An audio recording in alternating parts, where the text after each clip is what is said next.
So you get a request, it's an immediate priority, it's hot in from the line of business, you know nothing about it, you've never seen it before, the team knows nothing about it. It turns out that the team feels almost forced to accept this work due to the nature of the request, because everybody's priority is priority, right? It wasn't an emergent problem either. This is not something that just kind of came up. Somebody knew that this was coming. It had been prioritized, but it just wasn't really on anybody's radar, right? So after committing to the work, the team learns that there are just a handful of external contributing items from other teams that needed to be provided, or there was some kind of enablement or runway work for this kind of request that we got.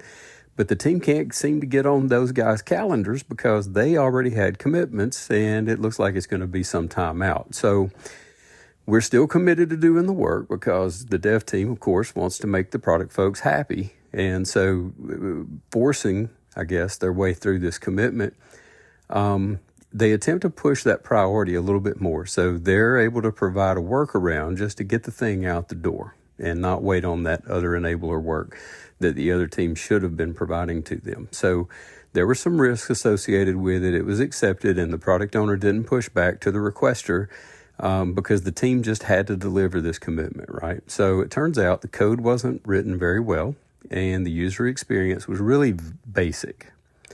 So shortly after smoke testing, the team found a few defects there and a couple of performance issues, and still we said, okay, we'll accept that risk. And a little later, after getting it into production, they also found a security risk with the approach that they took with the solution. The company ended up losing money, losing some users. Some of the users just totally bailed on the product and wiped them out, like their reputation was done, right? The contact center calls doubled.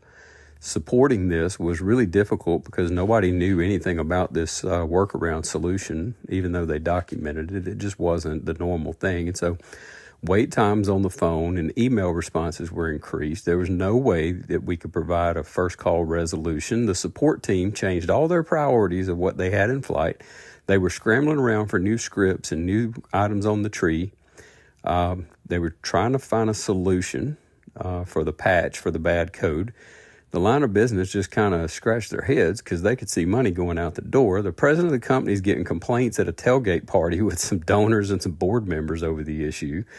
And all the tech leaders stop what they're doing, jump on an emergency call. The pressure builds, and everybody's all hands on deck, trying to get this thing solved. So 3 or 4 days later, the patch is implemented. 60% of the other priority work is finally delivered 3 months later. And the other 40% that was still committed and in flight was still in flight, but new priorities came into the program. And so that left the entire train, the entire org behind the curve. So by the way, it doesn't take a situation like this to cause these outcomes. And we know that this happens all the time, as far as getting behind anyway. So how does this happen? Now, if you're a firefighter and you're somebody who loves to come in and save the day, you're probably okay with this entire situation because you get the glory of solving the emergencies and saving the whole world from being on fire, right? But for the rest of us, we're maybe a little more concerned with the risks, like the financial risk, the regulatory and operational and even reputational risk that we just brought to the company. So how can we curve these risks? We can't solve everything, and we can't solve it all being proactive, but we can certainly reduce some risk. So the last few episodes, we've covered these 6 keys to being a successful product owner or product manager in that practice. So what I want to do is look at how these 6 keys combined with those 3 fundamental focus areas that I've talked with you before can help us navigate some of these pain points and consequences and help us curve some of these risks. So sit back, buckle up, let's get to Planet Product Owner. So in this episode, I want to cover, kind of going off of this last story that I shared in the first segment. We've talked a lot about the variables that entered into this request. And so I know many of you who are listening are product manager / product owner, feature or epic owner. Maybe you're that rock star product owner who kind of wears both hats in that world. And that is cool if you have that. But look, what we have to do is realize that responding to change is different than reacting to change. All right. And so I hear it all the time where people get requests into their backlog or their backlog is hijacked by somebody else. And I just kind of scratch my head on that and wonder, why aren't we doing anything about that? Right. And so the idea for us as product owners is being proactive, right, and being successful in what we're practicing here is for us to make sure we're reducing risk. And so in that story I shared with you, there was a tremendous amount of risk, but there were a tremendous amount of variables that came in as well. So I'm going to give you the tip here, which should coincide with putting these 6 skill sets or these 6 keys to a successful practice into play for you here and help you work towards that. These variables that we've talked about and all of these things that came into us is what I consider to be input. And so the input is critical. If you want to reduce the risk, then shore up the input because everything else follows from that. You go from input into the process, and then that process produces some kind of output, the output to the outcome, and the outcome to the impact. Well, in our example here earlier, that was certainly a negative impact. It was a terrible outcome, but we got the output, right? And so if we work ourselves back through that scenario and we think, okay, how did we arrive to that? Well, we started with that process. We entered some input into a process, and that process was, hey, let's go check with these other teams over here. They can't do anything about it. Well, that's kind of broken if we just start going out and cowboying everything, right? Many of you are in a scaled world. You're in some kind of scaled agile environment with your larger organizations. At least that's the feedback that I've heard from a lot of folks around the world here listening on this journey. And so let me take you back for a second. Let's focus on the input, and let's think about how these 6 keys that I've shared with you can help us reduce risk by managing and navigating the input a little bit more effectively. So, first of all, if we had our personal backlog time, right, and you've got your ideal calendar sitting out there, that alone is not enough because these requests do come out of midnight somewhere. That's like the midnight blue or the cherry red or whatever it is, whoever's carrying that torch, right? They're going to come right out at you. And so the personal backlog time is really important, but that's only a piece of the story. So you can sit down and work all day long in your personal backlog, your feature list, or your elaboration station, or whatever you call it, and you won't have all of the information, right? And so how do we get the information? Well, that's where that second key comes in for you, and that's that share care time. You probably know who it is that's hijacking your backlog, or you know where some of those priorities are taking place and some of that traction is being gained. And you also know some of those other contributing teams for the enabler work or the runway work that you may need some help with from time to time, right? So setting up that share care time informs your backlog to a large degree. I know that a lot of you are writing your own stuff, and that's cool. And you have control over your domain, but it's for those other areas that you don't have control over your domain. That's where this share care time really helps us out. So when I hear people talk about, it's an emergent request and these things come in, they're fly by night and it's everybody's got the hot priority, right? I think to myself, what is it that you're doing to help inform your backlog of these items? Because you own the backlog. You're the product owner. When you're the product owner, that backlog is yours. So when I hear product owners tell me, well, somebody hijacks my backlog, the question is why? Why are you allowing them to do that? Because all you're doing is letting that behavior continue, right? And that's a bad thing. We don't want that. Now, if we're getting ahead of what it is that is coming, we're sharing what we're doing, what's next, and tell me something that's changed out of that share care time. We're informing that backlog and we're working in it every day. Then what we can start doing is defending against the story-by-story approach, which is the third key that we talked about. And we say, hey, instead of us seeking an output, what is the outcome we want to see? And let those stories tell the story, right? And so these sequential user journey stories that we're writing and that we're handling inside of our backlog should always point to some kind of product vision or some kind of product goal or some kind of outcome that we're seeking, not just the output. Now, the story's true. They could be the output, right? Because you got to have something there to contribute to the outcome of what it is you're trying to gain.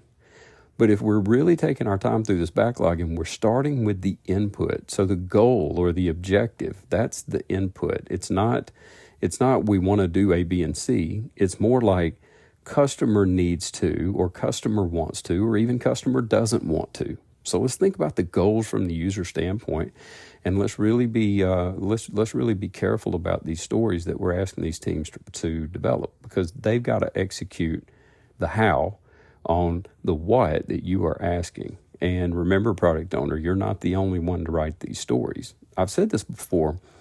If you tell them where the fences are, they'll swing for them.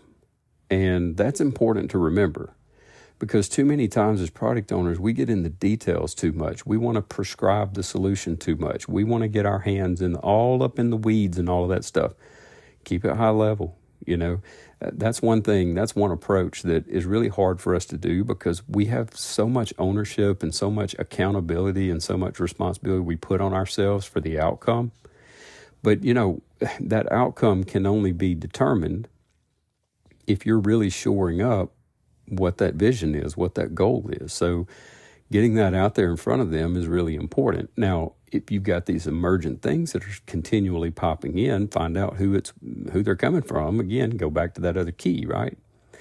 So that story-by-story approach and defending against that is really important. You will do that. You will defend against a story-by-story development approach if you are starting with the input and working your way through this journey, if you will, that starts with a vision. It starts with an end goal. It starts with an objective, right, for the benefit of the user. And then this other key, seeing the work often. When we see the work often, then what we're doing is we're building in quality checkpoints along the way, and we're reducing the margin of risk by having more frequent feedback loops. If I just told my kids to go in there and clean their rooms and they have until the weekend to get it done, what's that going to, I'm going to come back Saturday, and what am I going to have to do? Y'all already know the answer, right? But if I go in there and do a daily check, and I'm inspecting and I'm adapting, or I'm at least, checking that out for that built-in quality checkpoint, then I'm probably narrowing the timeline of that feedback loop, right? And that just by default narrows the chance for risk if we're looking at it through the eyes of the user and through the eyes of defending the customer, which is your hat there, product owner. Now, the 3 seats down thing, that's probably not going to be so much impactful right here. That's more in line with workflow operational type stuff. I found it really beneficial to go sit down with the processor, with the operator, with the person who's actually doing the work, as opposed to getting with their manager who's putting those reports together. And definitely, it's like that old saying, everybody asks you, how long is it going to take? And then, you always get that question, right? You're a product owner. How long is this going to take us to do? Well, you don't have that answer. And certainly the PMO doesn't have that answer, because they're not the ones doing the work. They can tell you all day long what your timeline's going to be. But those who are closest to the work are the ones who know it. And so if you're building software, if you're dictating a new business process in the solution that you're developing, those who are 3 seats down are going to be the ones to give you that. Now, same is true for your team. If you think of your team as being the folks who are sitting in that 3rd seat down, you're out of director or line of business or product manager type person. You're not at the level of the folks who are kind of managing the execution of this or in the program or whatever. That 3rd seat down is your team members and your developers, your contributors to the work. Those are the ones who are closest to the work. They know it, right? And then finally, this feedback source is from your customer. Why did we have to run out and do this new thing? Why did we have to put the blue snowflake that dances 3 times when you click on it? Why did we have to go out and rush and do that? Where did the priority come from? Did our users or our customers tell us that? So you see, if we're combining these 6 keys and we're focusing again on those 3 areas, which I'm going to kind of wrap up with here in the next segment, those 3 focus areas that I've given you, and you'll see how it kind of connects to it and ties to it. If you can get these 6 skills or thinking patterns, however you want to look at it, right? if you start kind of evaluating each one of those and applying it to some of the pain points and some of the areas where you need to improve, you'll see how these things come back, and it's going to hit you in the back of the head like a boomerang, and the light's going to come on. You're going to be like, oh, I see. I understand this now. So in the next segment, I'm going to wrap up here, and we're going to close this part of the journey to this crazy planet where we've been talking for the last several episodes about what I consider the 6 keys to a successful product manager or product owner role. We're thinking in terms of these 6 keys to a successful practice, and I think about those as kind of skills that we could develop and we could kind of sharpen, right? Because a lot of times we get behind the desk after we get a cert or we go through a test or whatever it is, or somebody just throws us into the role and it's like, hey, what happens here? And so this podcast and all of these episodes strung together should be helping you on your journey in that and understanding what it takes to get out of the book for a minute, get out of the academic. And as long as you're oriented to the basics, right, and centered on this whole concept of agility, or Scrum or Kanban, it doesn't matter what kind of your method or your flavor is there, it doesn't matter.